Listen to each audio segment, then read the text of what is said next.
In the heart of the London season of 1888, one name was on every debutante's lips, and in every society mother's prayers: Alistair Beaumont, the Duke of St. Giles. Impossibly wealthy, devastatingly handsome, and haunted by a tragedy that made him all the more alluring. He was a prize beyond compare. And against all odds that prize was won by Miss Bella de Valois, a woman of good breeding but little fortune, known more for her quiet intelligence than her dazzling beauty. Their wedding was the stuff of fairy tales, a spectacle of silk and diamonds whispered about from Mayfair to the countryside. But as you'll soon discover, the most enchanting fairy tales often hide the darkest secrets. For when the doors of their ducal mansion closed on their wedding night, the fairy tale shattered with just 7 soul-crushing words from the Duke himself. The air in St. George's, Hanover Square, was thick with the scent of hothouse lilies and expensive perfume. Sunlight filtered through stained glass painted jewels of colour across the marble aisle, where Miss Bella de Valois stood, her hand trembling ever so slightly in the arm of her father. Before her at the altar was the man who had consumed the gossip columns for a year, Alistair Beaumont, the 8th Duke of St. Giles. From the pews it was a portrait of perfection. Bella, in a gown of cream satin, spun with silver thread, looked ethereal. Her face, framed by a veil of Brussels lace, was serene, her posture elegant. The Duke was a study in stark masculine beauty. His dark hair was impeccably styled, his jaw sharp, and his tailored morning coat fit his broad shoulders as if it were a second skin. But it was his eyes that held the true story, eyes the colour of a stormy sea, shadowed and unreadable. They did not sparkle with a bridegroom's joy.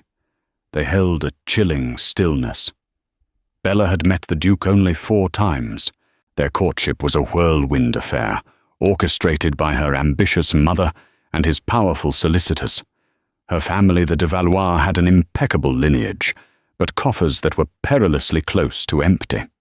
The Beaumont dukedom, conversely, could finance a small country. It was a merger, not a romance. Bella knew this. She was a realist. She had hoped for courtesy, for a quiet partnership, for the respect one might afford a valuable business associate. She had not dared to hope for love. Their vows were a murmur of tradition and legality. Alistair's voice was deep and clear, a resonant baritone that carried to the back of the church, yet it held no warmth. When he slid the heavy gold band onto her finger, his touch was brief and impersonal, his skin cool. He lifted her veil, and for a fleeting second, his stormy eyes met hers. In their depths, she saw not coldness, but a profound, aching sorrow that startled her. Then it was gone, replaced by a mask of polite indifference. He leaned in, and the kiss he pressed to her lips was chaste, fleeting a gesture for the audience, and nothing more. The reception at Beaumont House was a crush of London's elite. Champagne flowed like water, and a string quartet played Vivaldi with practiced ease. Bella smiled until her cheeks ached, accepted congratulations from lords and ladies, whose names she instantly forgot, and stood by her husband's side, a perfect picture of the Duchess of St. Giles. Alistair was the perfect duke, charming to his guests, deferential to the elderly dowagers, and utterly completely distant from her. He never touched her save for a formal hand at her elbow. He never truly looked at her. She was another beautiful object in his magnificent home, and he was the master of the collection. As the last of the carriages rolled away and the great clock in the hall struck midnight, a suffocating silence descended upon the mansion. A footman bowed his face, impassive. "His Grace is waiting in the library. Your Grace." Her heart hammered against her ribs. This was it. The wedding night, the beginning of her new life, for better or worse. Taking a deep breath, she smoothed the satin of her now unbearably heavy gown and walked towards the library. The room was vast, lined with thousands of leather-bound books that smelled of time and knowledge. A fire crackled in the hearth, casting flickering shadows on the man who stood with his back to her, one hand resting on the marble mantelpiece. He was staring into the flames as if searching for an answer. "Alistair," she said, her voice softer than she intended. He turned slowly. The charming mask he had worn for his guests was gone. In its place was a stark, weary emptiness. The sorrow she had glimpsed in the church was now a vast, open wound in his eyes. "Bella," he said, his tone flat. He made no move towards her. He did not ask her to sit. He simply stood there, a formidable, unbreachable wall of a man. The staff has prepared the Duchess's chambers." She began, her throat suddenly dry. He cut her off, his voice quiet, but laced with steel. "I wanted to make the terms of our arrangement perfectly clear from the outset." "Our arrangement," she echoed, confused. This marriage, he clarified, his gaze unwavering. "You have your title. Your family has its security. You will have a generous allowance, and you will want for nothing material. You will perform your duties as Duchess, host the dinners, attend the charities, and produce an heir." He paused, and the next words landed like stones. "A single heir. Once that duty is fulfilled, we shall lead separate lives. Is that understood?" Bella felt the blood drain from her face. This was colder, more clinical than anything she could have imagined. Yes." He gave a slight, almost imperceptible nod. He walked over to a decanter of brandy on a side table and poured a measure, his movements precise and controlled. He did not offer her one. "Good," he said, turning back to face her. The firelight glinted off the amber liquid in his glass. He took a slow sip before delivering the final devastating blow. "As for tonight," he said, his voice devoid of any emotion, "there will be no consummation. You will have the Duchess's wing to yourself. I will remain here."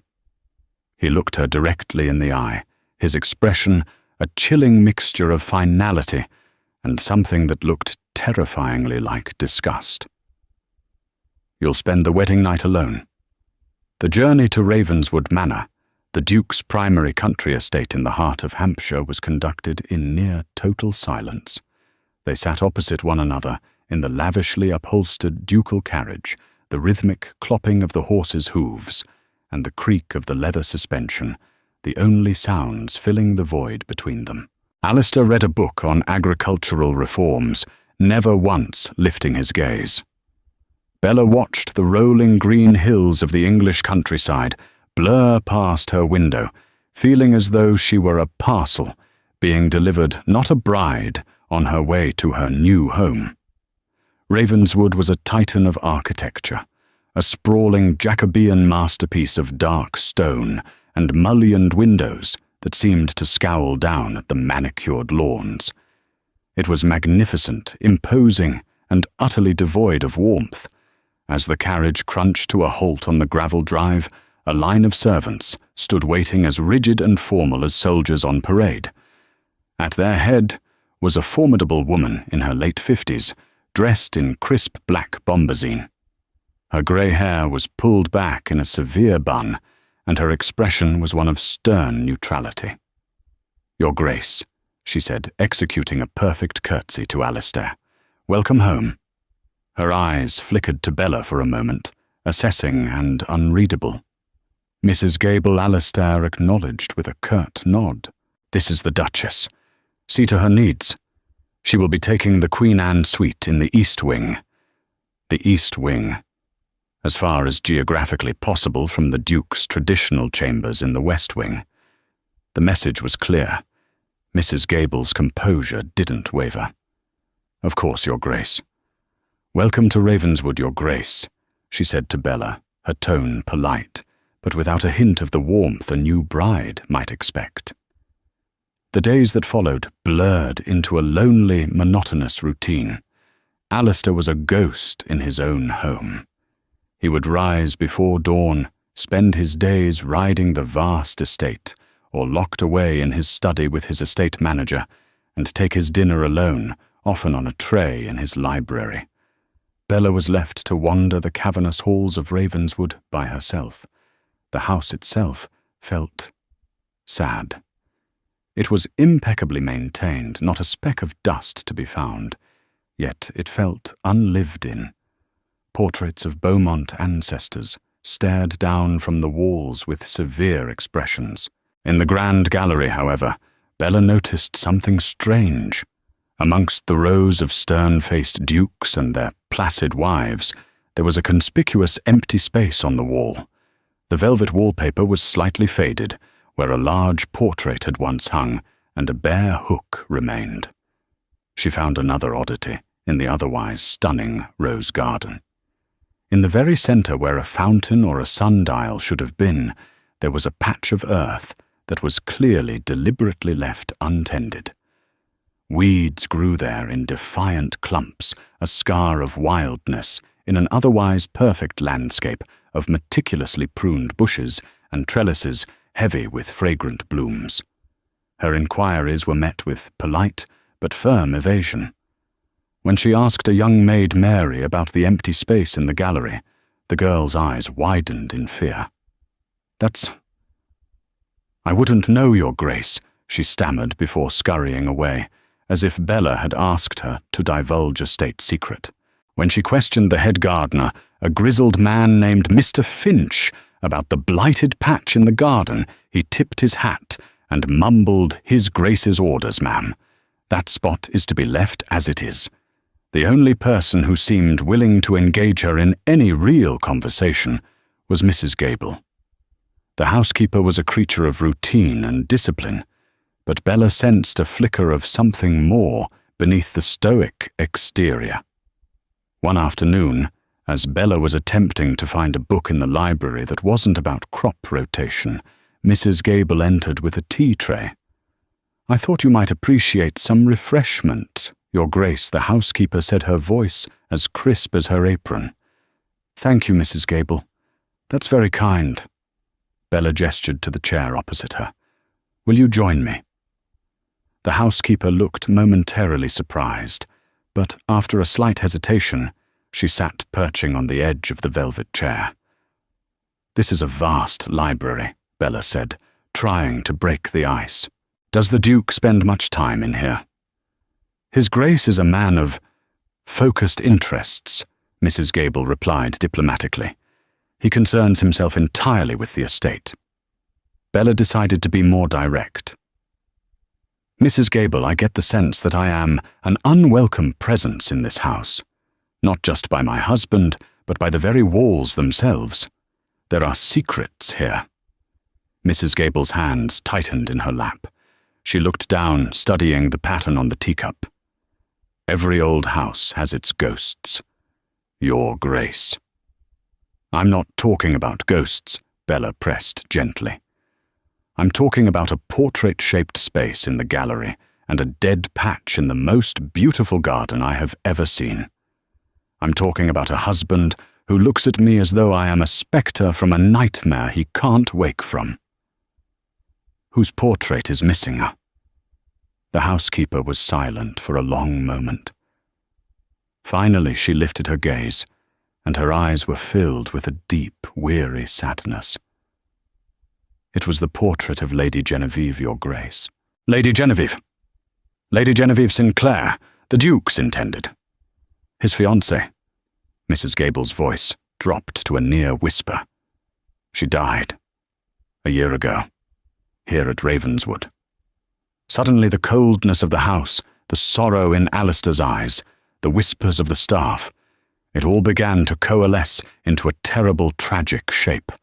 Alistair wasn't just a cold man. He was a grieving one. What happened to her? Bella asked, her own voice a whisper. Mrs. Gable stood her brief moment of confidence evaporating. "It was a tragic accident, Your Grace. A fall from her horse, in the woods near the old ruin." She smoothed her apron, her professional mask firmly back in place. The Duke has never recovered. The portrait was taken down the day after the funeral. He ordered the roses she had planted in that spot in the garden to be torn out. He does not allow her name to be spoken in this house. She paused at the door, turning back to look at Bella with an expression that was almost pitying. He did not want to remarry. His mother, the Dowager Duchess, and the solicitors insisted. The line must be secured, but his heart, Your Grace, his heart is buried with her. That night, Bella lay alone in her vast, cold bed in the Queen Anne suite. The Duke's cruel words on their wedding night replayed in her mind, but now they were imbued with a new, tragic meaning. It wasn't disgust she had seen in his eyes. It was pain. He wasn't rejecting her Bella de Valois.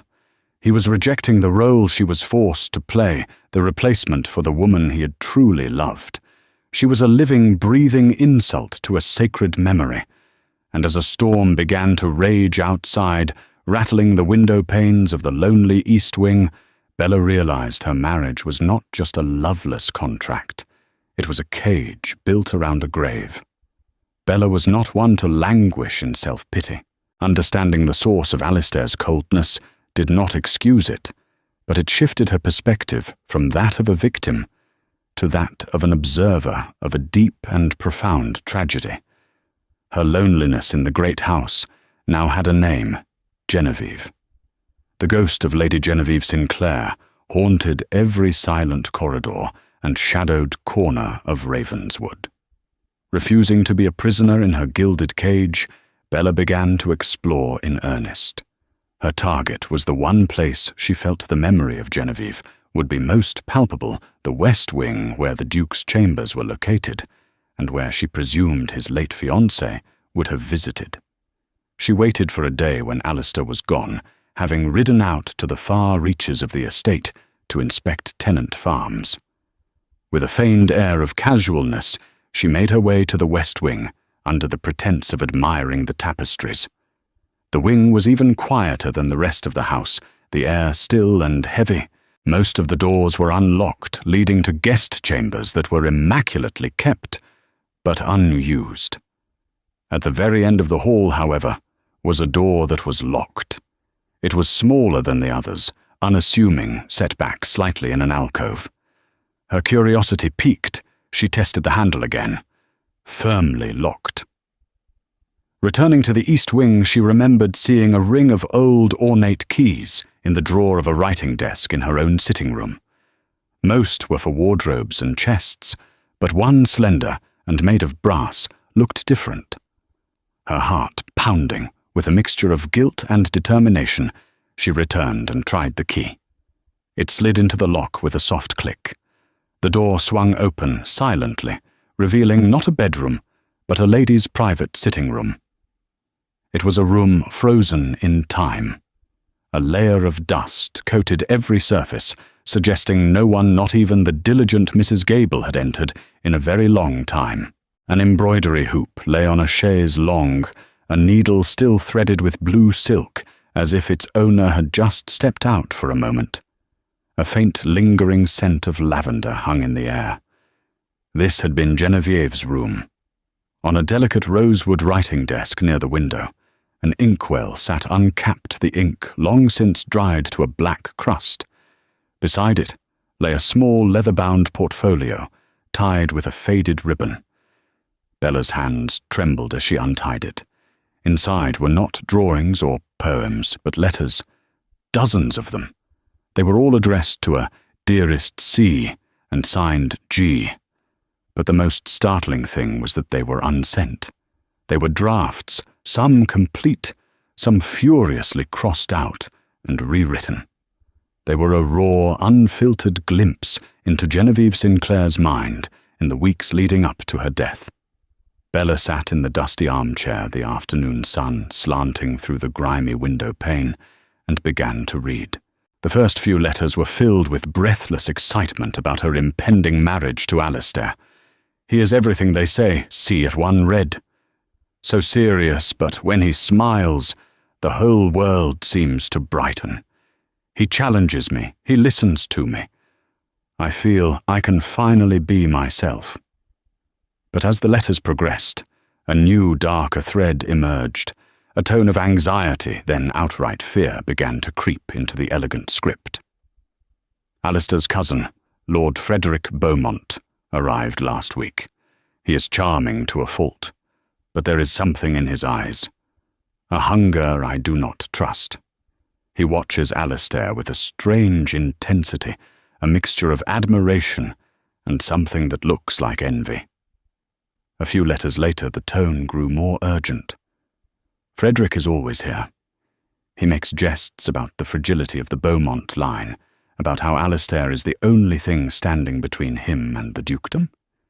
He says it with a laugh, but his eyes are not laughing. Last night at dinner he spoke of a horse Alistair owned as a boy, a prize stallion that died of a sudden colic. Frederick recounted the story with such relish. It was unsettling. The final unfinished letter was the most chilling. The handwriting was ragged, a stark contrast to the perfect script of the earlier entries. See, I am frightened. I found something.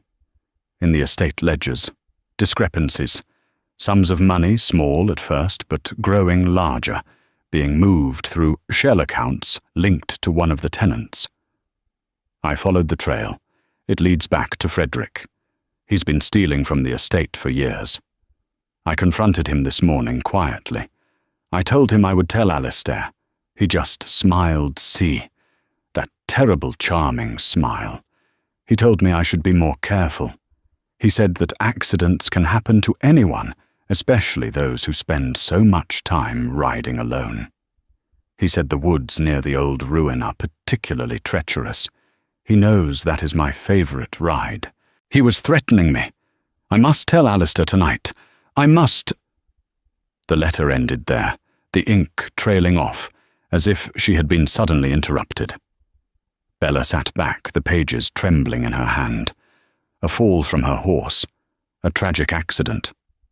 No. It was a threat that had been carried out. Genevieve Sinclair hadn't fallen from her horse. She had been murdered. A floorboard creaked in the hallway.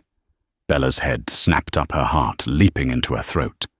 She quickly bundled the letters back into the portfolio and slid it into the desk drawer, just as the door to the sitting room swung open.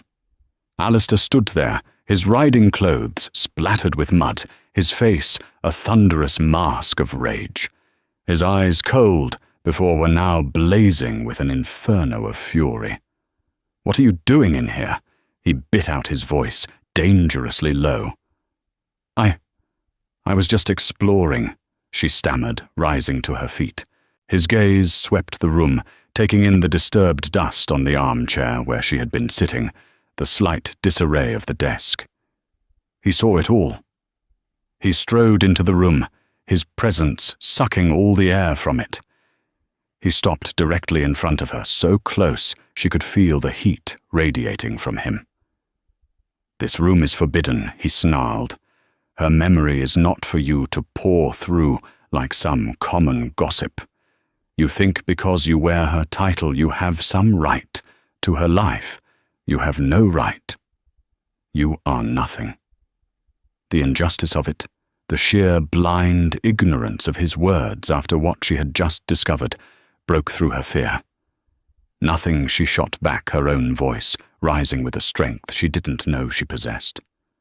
"I am your wife. A wife you have condemned to silence and solitude. A wife who lives in a house so choked with grief that it can barely breathe. Do not speak to me of rights, your grace, when you have afforded me none." For the first time since their wedding, Alistair looked truly taken aback. He stared at her, a flicker of shock in his eyes, as if seeing her not as a placeholder but as a person. But the anger rooted in a year of unprocessed grief quickly resurfaced. He pointed a trembling finger towards the door. "Get out!" he ordered, his voice shaking with suppressed emotion. Get out of this room, and never ever come back." Bella held his gaze for a moment longer, her own defiance warring with the terrible secret she now held. She wanted to scream it at him, to tell him his grief was misplaced, that the man he mourned with was the very cause of his agony. But she knew he wouldn't believe her. Not now. Not like this. Without another word, she turned and walked out of the room, the Duke's furious, heartbroken glare burning into her back. The door slammed shut behind her, the sound echoing through the West Wing like a gunshot, sealing the secrets and the truth back inside. The confrontation left a chasm between them, wider and colder than ever before. Alistair retreated completely, his presence at Ravenswood becoming so fleeting that Bella sometimes wondered if he was there at all. The brief, fiery connection of their argument had been extinguished, leaving behind only the frost of his anger and her frustrated silence. Bella knew she couldn't approach him with the letters. In his grief-stricken state, he would see it as a desperate, cruel attempt to slander his cousin and tarnish Genevieve's memory. She needed more than the fearful writings of a dead woman. She needed proof.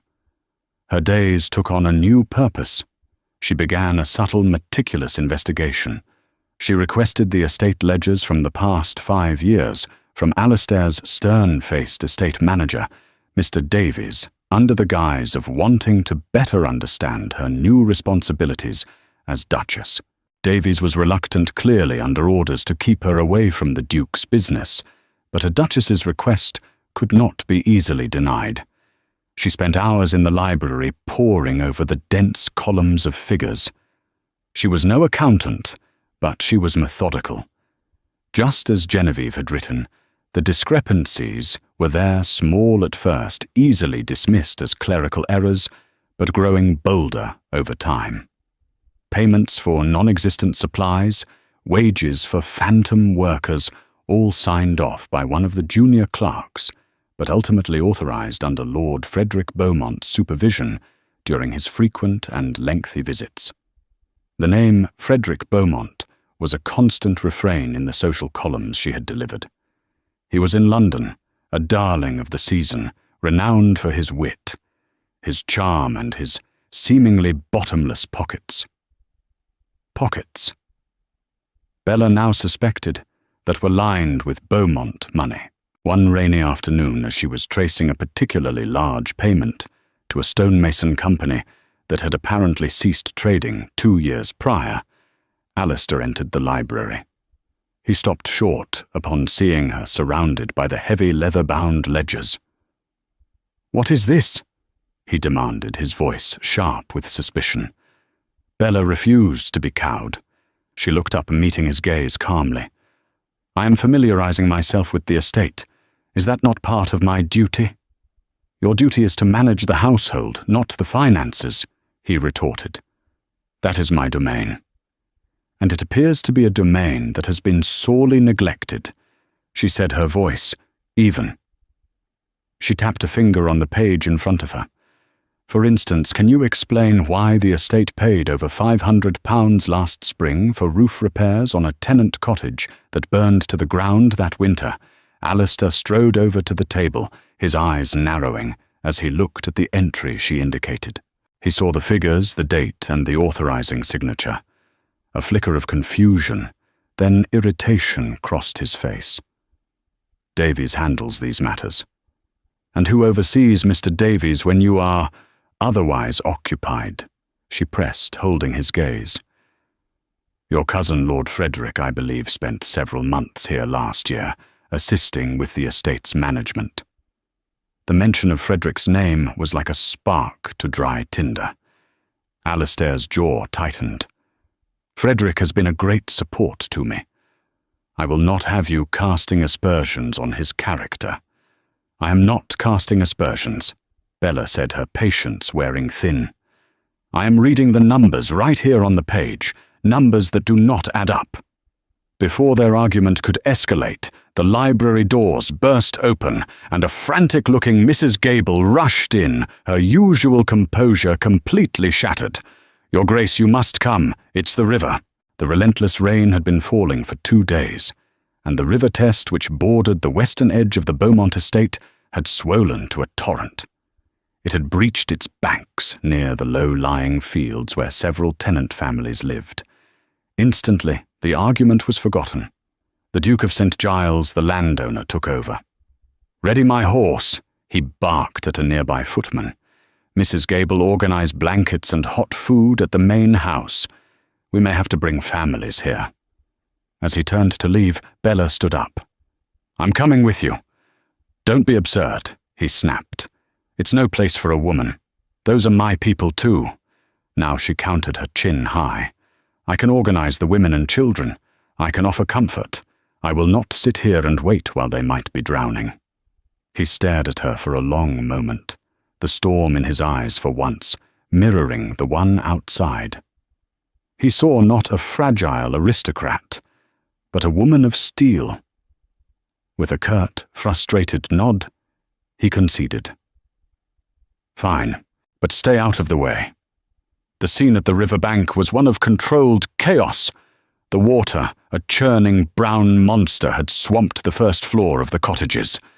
Alistair, thigh-deep in the swirling current, was a force of nature, directing his men, his powerful voice, cutting through the roar of the river as they used ropes to help families wade to safety. Bella, her fine dress, soaked and splattered with mud, gathered the terrified children and their mothers. She spoke to them in a calm, reassuring voice, wrapping them in blankets she'd brought from the house and promising them a warm fire and a hot meal.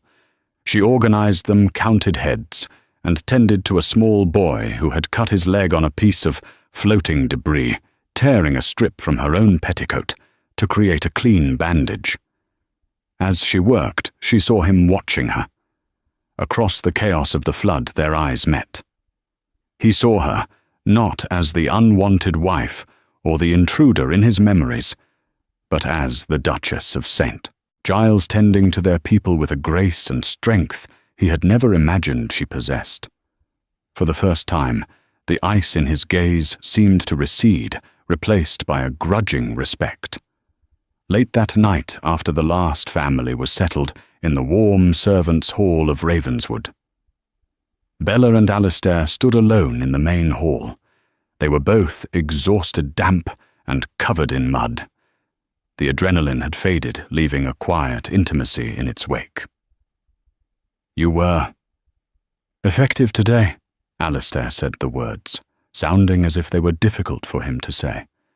It was the closest he had ever come to a compliment. "They were frightened," Bella replied simply. "They needed someone to be calm for them." He looked at her, then truly looked at her. He saw the stray strands of hair plastered to her forehead, the smudge of dirt on her cheek, the genuine exhaustion and compassion in her eyes. He saw the woman, not the title. "The boy," he said. "The one with the injured leg. Dr. Alcott has seen him. He will be fine." That was quick thinking with the bandage. "I'm glad he's all right," she said softly. An unfamiliar silence settled between them, not the cold, angry silence of before, but a tentative, questioning one.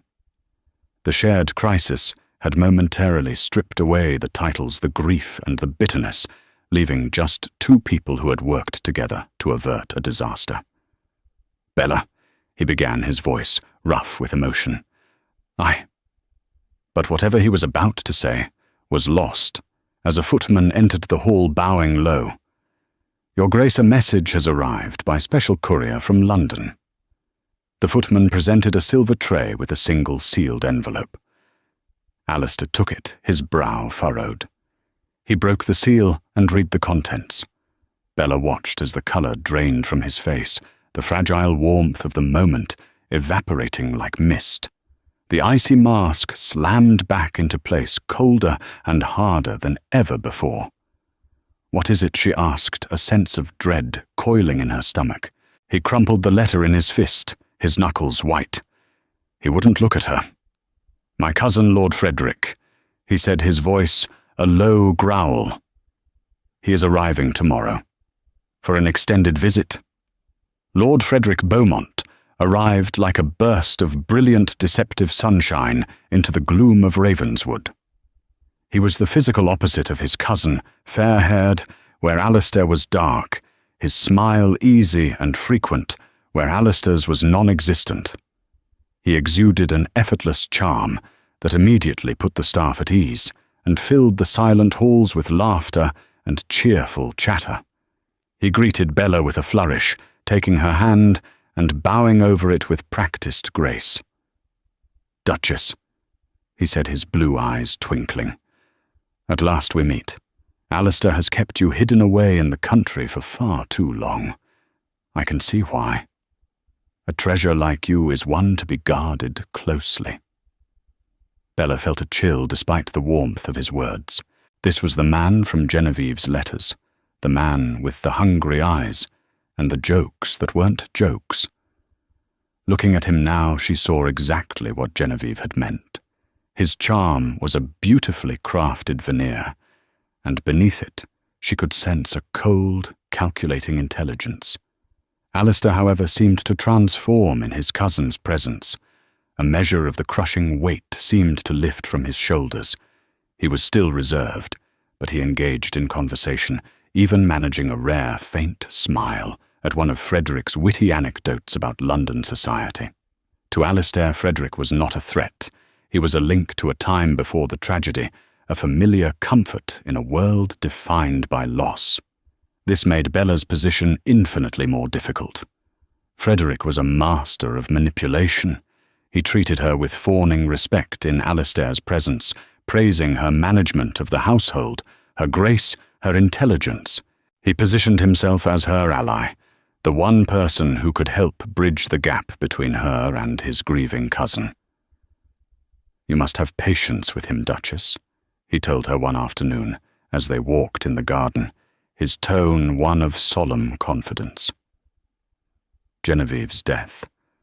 It broke something in him. He built a wall around his heart, and I fear he has lost the key. But I see the way he looks at you sometimes.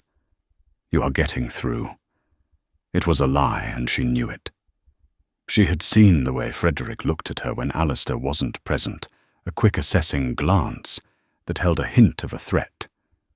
He was testing her, trying to discern how much she knew, how much of a problem she might be. The dead patch in the rose garden, Genevieve's former plot, became a focal point of their silent war. Frederick would often steer their walks past it. Such a shame, he would sigh dramatically. Poor Genevieve loved this spot. She had the most exquisite touch with roses. Alistair, in his grief, couldn't bear the sight of them. A tragic, romantic gesture, is it not? He would look at her, then his blue eyes searching hers for a reaction. Bella knew he was taunting her, reminding her of the woman she had replaced and the accident that had occurred. She gave him nothing, simply offering a non-committal, a great tragedy indeed. Her investigation had stalled. With Frederick in the house, she couldn't risk looking at the ledgers. His presence was suffocating, his watchful eyes seeming to be everywhere. She needed to find another avenue, another piece of evidence that didn't rely on numbers he could easily explain away.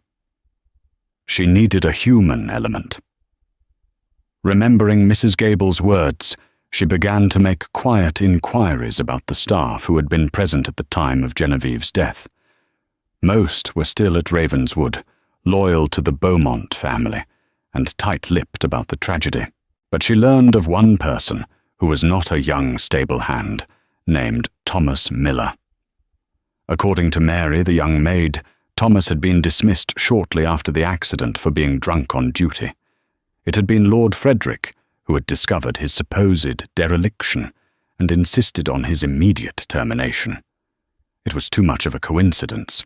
A witness, potentially, who was swiftly and conveniently removed. Finding him was a challenge. It took a discreetly worded letter to her father's solicitor in London, a man known for his resourcefulness, and a small sum of her own pin money. A week later she received a reply. Thomas Miller was working at a livery stable in Southampton, some 20 miles away. The next piece of her plan was the most dangerous. She had to leave Ravenswood alone and unnoticed. She feigned a recurring headache, a plausible ailment for a lady of her station, and took to her rooms for 2 days. She informed Mrs. Gable that the only thing that seemed to help was a special herbal tonic prepared by an apothecary in the village of Wickham, halfway to Southampton. "I would be so grateful if you would allow me to take the small carriage myself, Mrs. Gable," she said, pressing a hand to her temple. "The fresh air would do me a world of good, and I do not wish to be a bother." Mrs. Gable was hesitant, but Bella was the Duchess. The request, while unusual, was not something she could refuse. The next morning, under the guise of her trip to the apothecary, Bella drove the carriage herself, a skill her country upbringing had afforded her. She collected the tonic in Wickham as planned, but then pressed on towards the bustling port city of Southampton. She found the livery stable in a grimy, noisy part of the city. Thomas Miller was older than she'd expected a man in his late 20s, with weary eyes and hands stained with grease and dirt. He was instantly suspicious of the finely dressed lady, asking for him by name. "I'm the Duchess of St. Giles," she said, simply deciding the direct approach was best. His face paled. I don't want no trouble, Your Grace. I'm not here to cause trouble, Thomas. I'm here to find the truth," she said, her voice low and urgent. "I know you were dismissed from Ravenswood. I also know it was Lord Frederick who had you sent away. I want you to tell me what you really saw on the day Lady Genevieve died." He looked around nervously, sweat beading on his brow. "I saw nothing. I was drunk, like he said." "I don't believe you," Bella said, holding his gaze. She opened her reticule and took out a small, heavy purse. It contained nearly all of her personal allowance for the quarter. "This is for you. To start a new life somewhere far from here, where Lord Frederick's influence cannot reach you. All I ask for in return is the truth." His eyes fixed on the purse, then darted back to her face. He saw not a haughty aristocrat, but a woman desperate for the truth. He licked his dry lips, and finally the words came tumbling out in a rushed whisper. "I wasn't drunk. Not a drop. Lord Frederick, he paid me. Told me there'd be an accident in the woods. Told me to make sure Lady Genevieve's horse had a stone wedged in its shoe, just enough to make it lame on the hard trail, but not on the soft earth. He said she'd take the shortcut through the old ruin where the path is narrow and the drop is steep. He said the horse would stumble at just the right moment." Bella felt the world tilt on its axis. "And did it?" Thomas shook his head, his eyes wide with a year-old fear. "I don't know. I did what he asked, but then I got scared. I didn't want to be a part of it. I was watching from the ridge. I saw her ride towards the ruin, and I saw him, Lord Frederick. He was following her. He thought no one saw him, but I did. He disappeared into the trees after her. A few minutes later, I heard a scream. Not a long one, just short. Cut off. I ran. I packed my things and was going to leave, but he found me first. He had a bottle of whiskey and a handful of sovereigns. He said I was drunk and I saw nothing, and if I ever said otherwise, my body would be found at the bottom of the river Test. It was all there. The proof. The final, damning piece of the puzzle. Genevieve hadn't fallen. The horse hadn't just stumbled. She had been pushed. She had been murdered in cold blood by the charming, smiling man currently sleeping under her husband's roof. Bella gave the trembling man the purse. "Go, Thomas. disappear. And pray I never have need to find you again." She drove back to Ravenswood in a daze, her mind racing. The quiet country lanes seemed fraught with peril. Every shadow seemed to hold a threat. She had the truth, but the truth was a weapon, and she was standing face to face with a serpent who would not hesitate to kill again to protect his secrets. She had to tell Alistair. She had to make him believe her. The very lives of everyone in that house, including her own, depended on it. Returning to Ravenswood, Bella felt the weight of the truth she carried. The house was no longer just a lonely mansion. It was a crime scene, and she was sharing it with a murderer. She knew she had to tell Alistair, but the timing had to be perfect. Accusing his trusted cousin required more than just evidence. It required an opportunity to break through the stone wall of his grief. Her chance came that evening, when Frederick announced he would be riding to a neighbouring estate for a card game, not expecting to return until late. She found Alistair in the library standing before the fire, his posture rigid with sorrow. "Alistair," she said from the doorway. He didn't turn. "If this is about the estate accounts, Bella, I am not in the mood." "It's not," she replied, her voice steady as she stepped into the room. "I am here to talk about Genevieve." He turned slowly, his eyes flashing with a familiar, protective anger. "I have warned you." "You warned me not to disturb her memory," Bella interrupted. "I intend to honor it by revealing the truth of her death." A bitter, broken laugh escaped him. "The truth is that she is gone. That is all that matters." "No," Bella insisted, moving closer. "The truth is, she did not die in an accident. She was murdered." Alistair stared at her as if she had gone mad. "What is this? Some pathetic fantasy to gain my attention? Your jealousy has finally driven you insane." "This isn't jealousy," she retorted, her voice rising with passion. "It's the truth you have been too blind with grief to see. The man you have welcomed into your home, the man you trust as a brother, is the one who killed her." Frederick Alistair's voice was a low, dangerous growl. "You dare accuse my cousin, the only family who has stood by me. Get out. He has been stealing from you for years, Alistair." Genevieve found out. She pressed, refusing to back down. "I have her letters." She wrote about her fears, about Frederick's threats. She was going to tell you. His face hardened. "You twist her private words. Then what about Thomas Miller?" Bella played her final, most desperate card. The stable hand Frederick had dismissed for being drunk on the day she died. He wasn't drunk, Alistair. He was a witness. The room fell into a deathly silence. "What are you talking about?" Alistair whispered. "I went to Southampton and found him," Bella said, speaking quickly. Frederick paid him to lame Genevieve's horse to make it stumble on the narrow path by the ruin. Thomas saw Frederick follow her into the woods. A few minutes later, he heard her scream. Every word struck Alistair like a physical blow. He stood frozen, his mind racing back to that terrible day. He remembered Frederick being the one to find Thomas with a whiskey bottle. He remembered his cousin insisting on handling the boy's dismissal himself, shielding Alistair from the trivialities. Every act of kindness, every word of support from Frederick over the past year was suddenly recast in a sinister, monstrous light. He looked at Bella, his stormy eyes, searching hers, desperate to find a lie.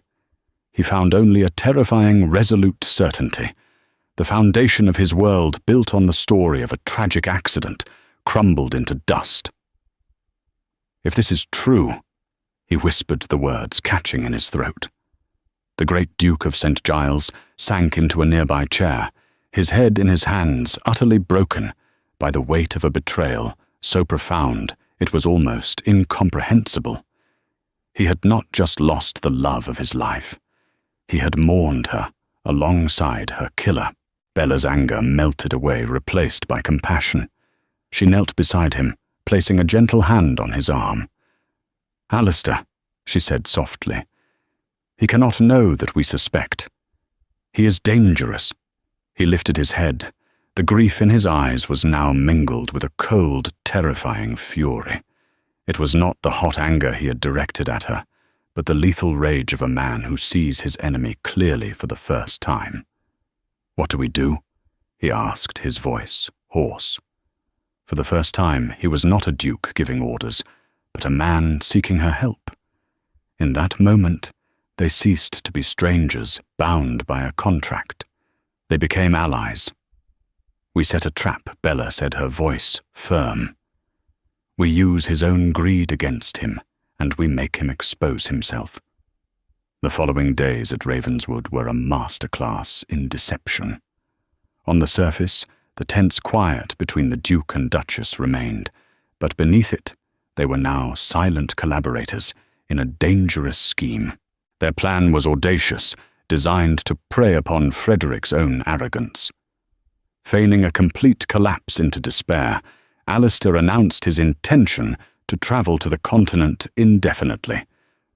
"I can no longer bear this house and its memories," he stated at dinner, his voice a convincing echo of his genuine grief.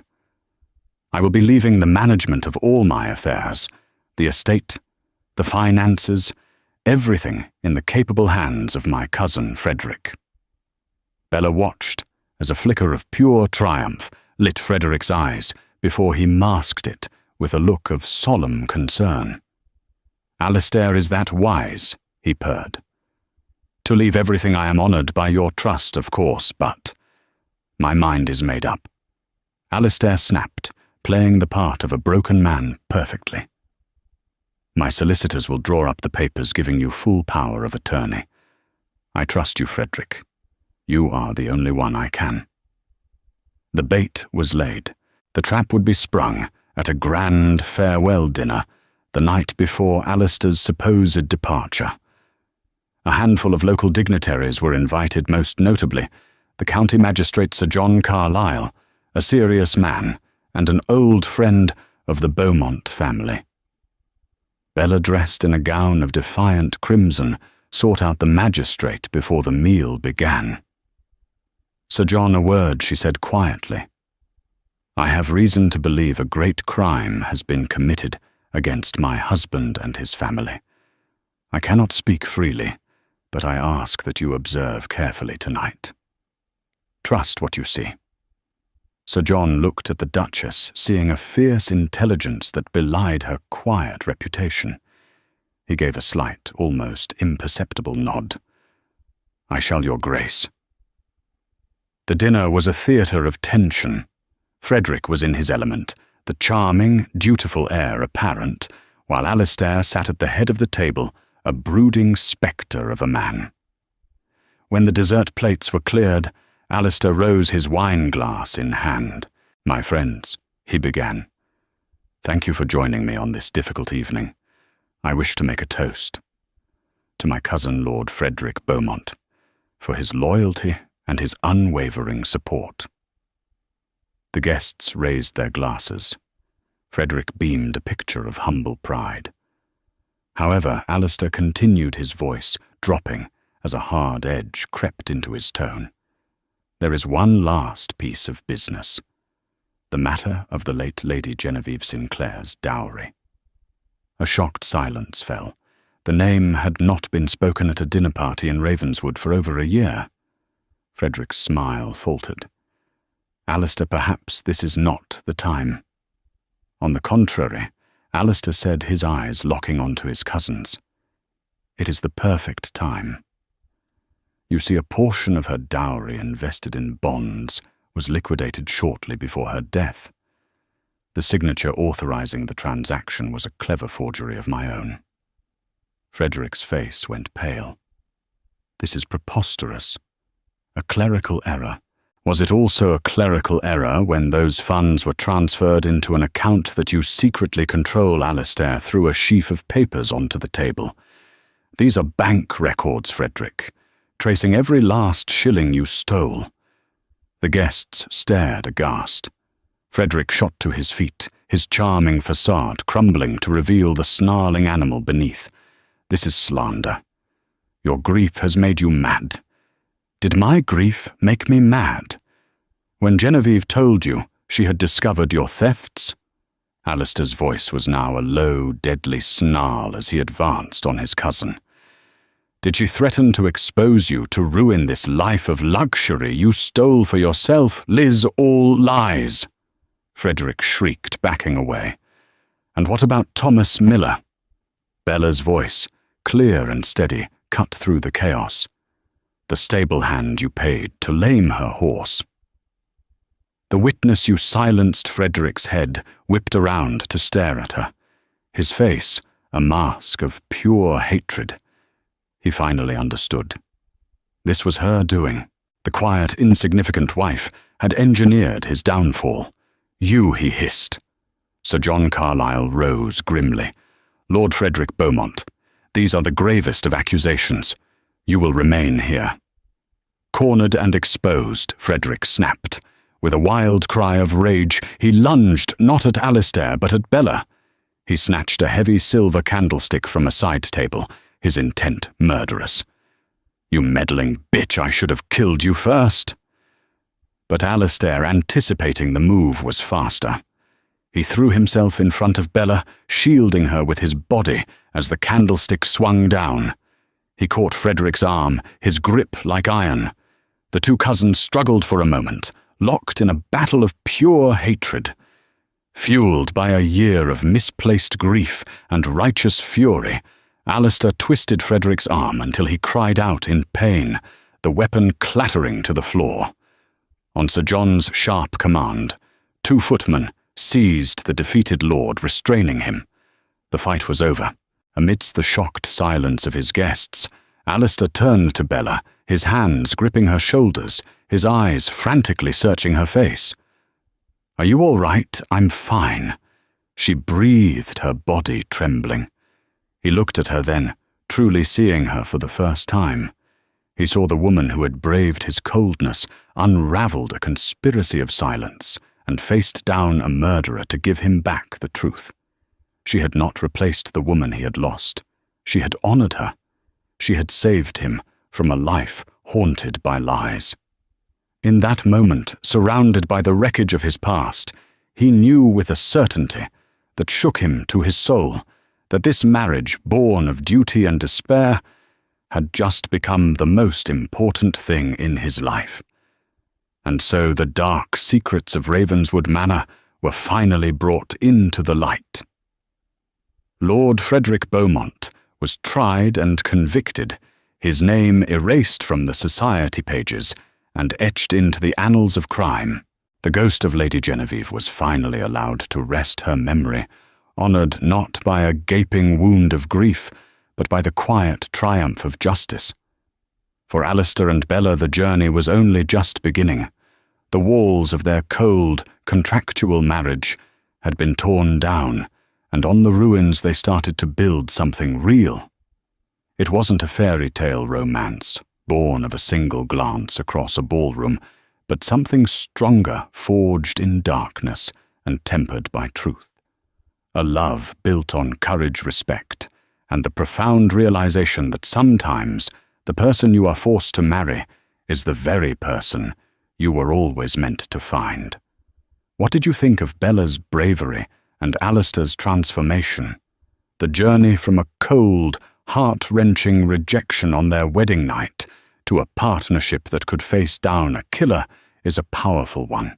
If you were captivated by their story of mystery betrayal and the slow, beautiful bloom of love in the most unexpected of places, please let us know in the comments below. Don't forget to like this video if you enjoyed it. Share it with a friend who loves a dramatic historical romance, and most importantly, subscribe to our channel and hit the notification bell. We have so many more stories of love secrets and history to share with you. Thank you for listening.